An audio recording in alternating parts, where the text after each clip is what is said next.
Many companies, when they're starting up, by necessity have to form partnerships to get their goals met. And there is a feeling sometimes as you're developing your company that when you finally get more resources and become more successful, that you can bring a lot of those partnered functions in-house. What I've found, and particularly in the healthcare industry, is that the model is becoming more and more a leveraged business model. So the partnerships are an essential part of your organization, even as your company becomes quite large.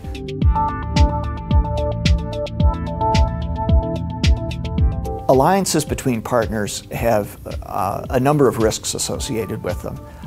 Not the least of which, and which many people feel is the major risk, is that the reason for coming together, typically a technical project of some sort, just may not work. And it's interesting when you actually do the research about why partnerships fail to meet their objectives, and over half of them do. Most of the reasons relate to the quality of the relationship between the partners. Many of the partnerships fail because investments weren't made, miscommunications happened within the partnership, decisions weren't made at appropriate times, and the product or project would languish and then fail. And a lot of that comes down in the end to the relationships that are built and maintained that make alliances work. Senior executive support for an alliance has a number of aspects that are really important to its potential success.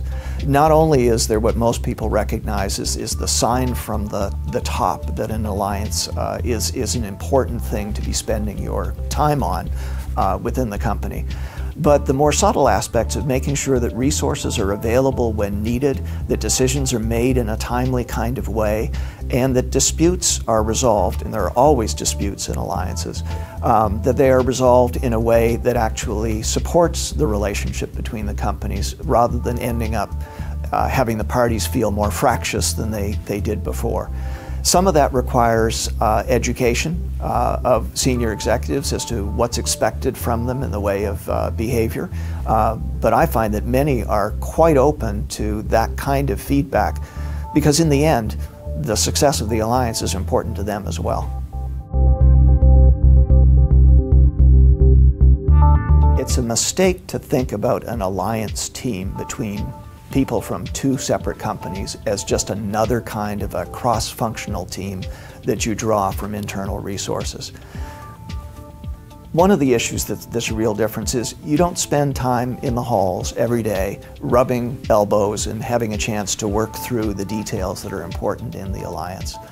Another is that two companies have different reporting structures and hierarchies and ways of getting decisions made. And when you recognize these two basic sets of differences, you realize that there's some skills that, while important in cross-functional teams, are critically important in alliance teams, such as the quality and frequency of communication to make sure that you are all on the same page, that you've learned how to prepare your partner to influence others in their organization to get decisions done. You can't just work through your own hierarchy, you have to help somebody else be prepared to work through theirs. The issue around being open-minded is sometimes less of an issue within your own company, since there's so many routes for a good idea to get to where it needs to take root, that we spend a fair bit of time in alliance teams helping people to be open to others who may not speak the same language as their mother tongue, may have different kinds of cultural experiences, that their ideas are worthy of consideration and merit. But the last area, which is so critical to alliances, is to work very hard at building and maintaining trust. Something that is relatively easy to do in your own organization can be really harder to do with an organization based somewhere else, and it can be destroyed in a heartbeat. So there are techniques in alliances for building trust and testing for trust and making sure that you have what you need to go forward.